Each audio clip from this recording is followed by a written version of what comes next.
जैसा कि आपने कहा कलर्स पे नंबर 1 है और ऑल और ओवरऑल शोज़ में टॉप 5 में आ गया हमारा शो। यार जब प्रोड्यूसर का देखते हो ना तो you want to give your best.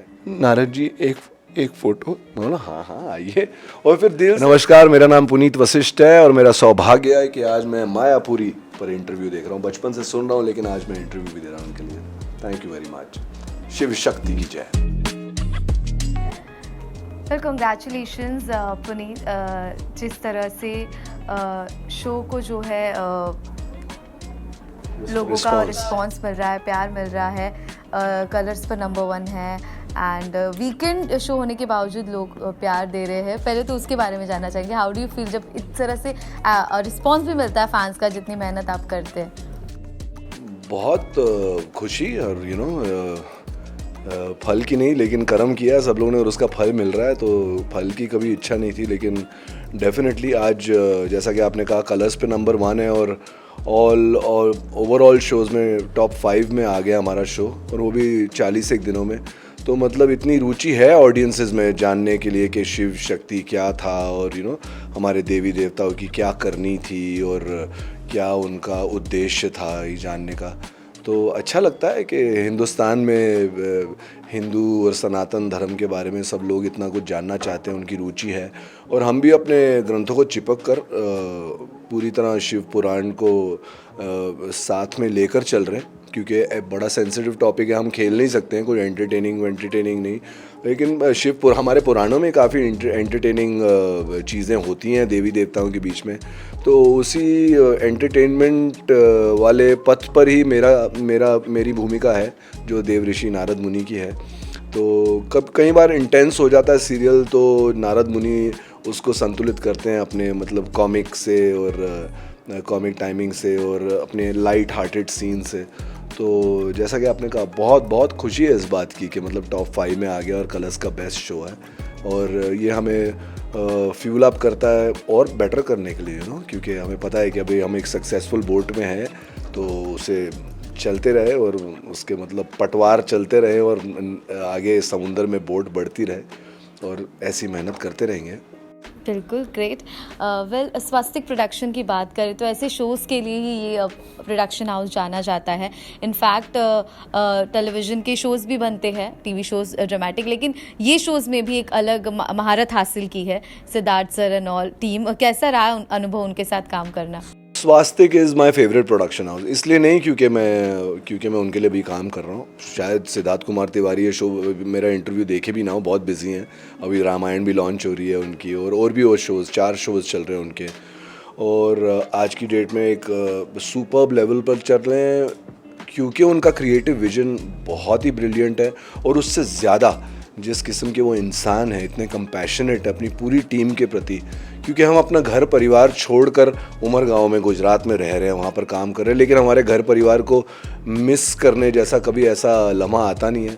उन्होंने ओपन बोला है कि प्लीज़ आप चाहे अपने फैमिली फ्रेंड्स आप सबको बुलाएं यहाँ पर और रहें, एक फ़्लैट खोल देंगे आपके लिए। तो इतना केयर और इतना प्यार जब प्रोड्यूसर का देखते हो ना तो you want to give your best, and that is one of the reason that we are giving our best, and he deserves to be the topmost producer, और कलर्स और स्वास्तिक की ये जोड़ी बनी है और सुपर सक्सेसफुल जोड़ी बनी है, इसकी बहुत खुशी है। नारद का किरदार अगर देखें हम तो इट्स नॉट ईजी, क्योंकि वो ऑडियंस से कनेक्ट करना, फिर वो कॉमिक टाइमिंग लाना, फिर उसमें नटखट भी। तो ये किस तरह से चैलेंजिंग रहा आपके लिए नारद का किरदार?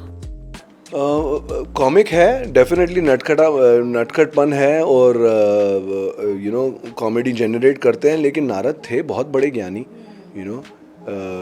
ऋषि वेद व्यास, ऋषि वाल्मीकि के गुरु थे, उनके नेतृत्व में भागवतम लिखी गई है, उनके नेतृत्व में रामायण लिखी गई है। तो ऋषि वेद व्यास को नारायण का, विष्णु का एक अवतार माना जाता है, और अगर आप 24 या 26 अवतार हैं नारायण के, तो उसमें से एक नारद भी हैं, और सतयुग में उनके अवतार होते हुए वो उनके साथ थे। तो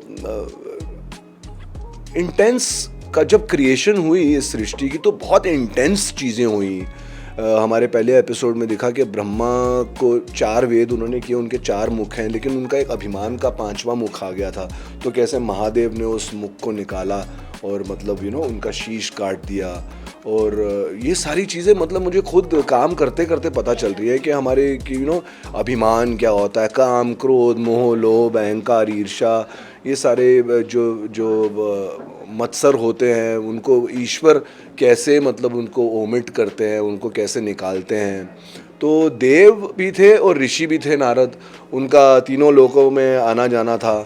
असुर लोक भी नारद जी को कभी मतलब तंग नहीं करते, चाहे असुर महादेव को तंग करें, असुर नारायण को तंग करें, लेकिन नारद हमेशा इतने लविंग कैरेक्टर थे, वो हर लोक में वेलकम थे। तो गलत नरेटिव दिया गया है नारायण का, शायद कोई एंटी हिंदू एलिमेंट से, कि मतलब इधर की उधर करते थे।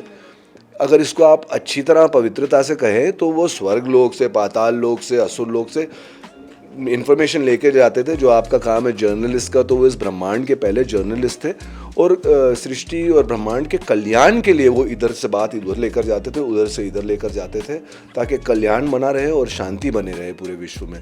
तो मेरा अत्यंत सौभाग्य है कि मैं इस भूमिका को निभा रहा हूँ। बिल्कुल। एंड शिव शक्ति से शिव का जो किरदार प्ले कर रहे रहा, सब कास्ट के साथ अपनी मुलाकात भी हो चुकी, सेट पर शूटिंग होती है, how is the experience share? Ram तो एक भाई जैसे हैं, चाहे वो उम्र से मेरे से थोड़ा छोटा है, लेकिन मैं उनका फ़ैन बन गया हूँ। जिस हिसाब से उन्होंने शिव को पोर्ट्रे किया है, जिस हिसाब से वो शिव के किरदार में पूरी तरह लीन हो चुके हैं, शायद नहीं, यकीनन यही इसका सक्सेस यूएसपी है कि हमारे शिव ने इतनी शून्यता से और इतने इम्प्रेशन मेकिंग वे से उन्होंने अपनी भूमिका निभाई है कि लोगों के दिलों को, आत्मा को चीर के उनमें बस गए हैं शिव।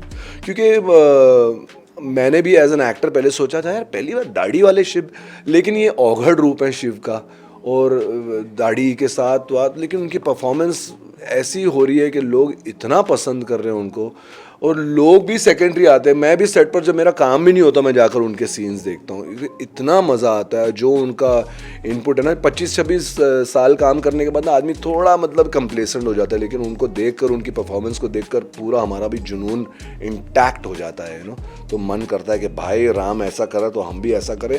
और by the grace of God, ईश्वर की कृपा से इतनी पॉजिटिव एक्टर्स की टीम है कि बहुत मज़ा आ रहा है। वाकई हमारे परिवारों से दूर हम एक नया परिवार बनाकर काम कर रहे हैं, और हमारा सब कुछ जो है, चाहे 12 घंटे शूटिंग हो, 13, 14, 15 घंटे, कोई कंप्लेंट नहीं करता है, क्योंकि प्रोड्यूसर और सब हमारा इतना ख्याल रख रहे हैं, जो हमारी ज़रूरतें हैं, जो आवश्यकताएं हैं, उनको पूरा कर रहे हैं, और बहुत मतलब बच्चों की तरह हमारा ख्याल रख रहे हैं, और मज़ा आ रहा है मतलब इनके नेतृत्व में काम करने का।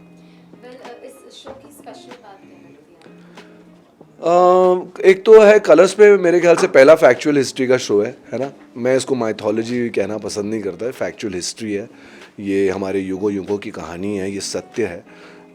वेद और पुराण और उपनिषद झूठे नहीं हैं। यही परमात्मा शिव और जितने भी हमारे देवी देवता थे उनके बारे में पूरा पोर्ट्रेयल है। तो बहुत कुछ सीखने को मिल रहा है बहुत कुछ सीखने को मिल रहा है। और देवी देवताओं के बीच में क्या हुआ था, कि क्या लीला होती है, उससे क्या संदेश मिलता है, और बहुत कुछ मतलब ऐसा।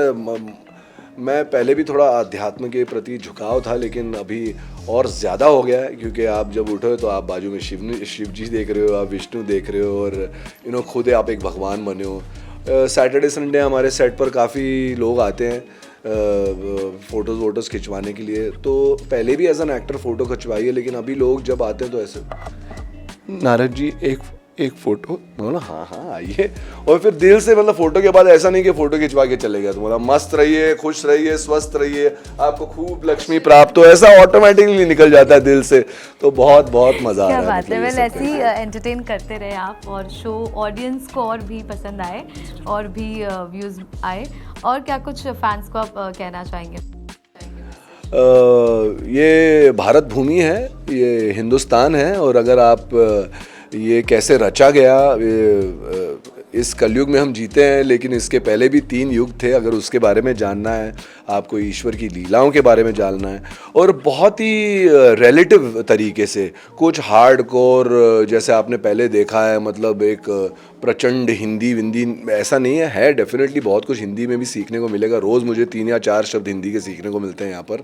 बहुत ही रिलेटिव वे में हमने हमारे शिव पुराण को एक्सप्लेन किया है, देवी देवताओं की जो कॉम्बिनेशन थी उसको एक्सप्लेन किया है। तो मैं फ़ैन से यही कहना चाहूँगा, जो परम तत्व है, जो श्री गणेश या मतलब जो आगमन था इस ब्रह्मांड का, क्यों हुआ, कैसे आगे सब कुछ चला, अगर आपको ये सब जानना है और ये सब जानकर बस आपका मन शांत होता है और आप आध्यात्म की दिशा में बढ़ते हैं।